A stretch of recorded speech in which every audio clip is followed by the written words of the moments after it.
નમસ્કાર દર્શક મિત્રો, સહજ ન્યૂઝ સાથે હું છું ગોપાલ ભેસાણિયા। સ્થાનિક સ્વરાજ્યની ચૂંટણીને લઈને વડોદરા જિલ્લામાં રાજકીય માહોલ ગરમાયો છે। ત્યારે આજે આપણે વાત કરીશું કોયલી 2 તાલુકા બેઠકના ભારતીય જનતા પાર્ટીના ઉમેદવાર લક્ષ્મણભાઈ ભગુભાઈ દેસાઈ સાથે। તેઓ જનતા માટે શું કહે છે। હું લક્ષ્મણભાઈ ભગુભાઈ દેસાઈ, મેં કોયલી તાલુકા પંચાયત કોયલી 2માંથી ભાજપના મેન્ડેટથી ચૂંટણી લડી રહ્યો છું, ઉમેદવારી કરી છે। તો અને આગળ બી 2 ચૂંટણી જીતેલો છું। 2012માં ડેપ્યુટી સરપંચ રહી ચૂકેલો છું। એના પછી હમણાં વર્ષ પહેલાં જે ચૂંટણી ગ્રામ પંચાયતની હતી એમાં પણ આપણે સભ્ય પદે કાર્યરત છું અત્યારે, અને ફરી આ ભાજપે મને ચૂંટણી લડવાની તક આપી, એના બદલ ભારતીય જનતા પાર્ટીનો ખૂબ ખૂબ આભાર વ્યક્ત કરું છું। અને ભારતીય જનતા પાર્ટીના મેન્ડેટથી ચૂંટણી લડવા અને વિકાસ કરવાવાળી પાર્ટી છે ભારતીય જનતા પાર્ટી, અને વિકાસના કામો અમે કર્યા જ છે। અને જે કંઈ બાકી છે એ અમે આ 5 વર્ષના એમાં જીતીને આવ્યા પછી 5 વર્ષના એમાં પૂરેપૂરા ગામના જે કોઈ વિકાસના કામ બાકી છે એને પણ પૂર્ણ કરવાની અમે તૈયારીમાં છે।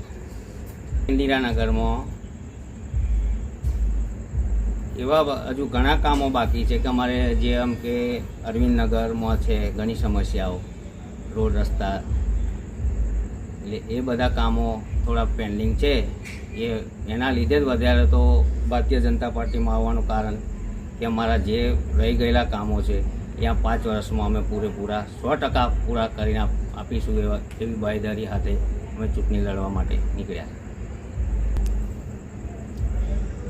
ઇન્દિરાનગરમાં લગભગ મારા જન્મથી જ માનો તો ચાલે કે 40 વર્ષથી ઇન્દિરાનગરમાં જ, અને દરેક સમાજ સાથે રહીને 2 વાર ચૂંટણી લડ્યો। એ જ રીતે સમાજે મને પોતાના એનાથી જીતાડ્યો 2 વાર, અને આ વખતે પણ ભારતીય જનતા પાર્ટીમાંથી જે ટિકિટ મળી છે એમાં આપણે બહુમતીથી જીતવાના છે। પબ્લિક બધું આપણી જોડે છે, અને કોંગ્રેસ જે છે એને કોઈ ઉમેદવાર મળતો નહોતો, તો જબરજસ્તીથી ટિકિટ આપીને ગયા છે। અને તો પરિણામ આવશે ત્યારે બધાને ખબર પડશે કે ભાઈ હું છે હું નહીં, એટલે દૂધનું દૂધ ને પાણીનું પાણી થવાનું છે, એમાં કોઈ એ નથી। એટલે આપણે 100% જીત આપણી નિશ્ચિત છે। અનગઢ જિલ્લા પંચાયત જે અમારા સાથી મિત્ર બીરેનભાઈ પટેલ જે જિલ્લા પંચાયતની ઉમેદવારી નોંધાવે છે એ 100% જીતવાના છે।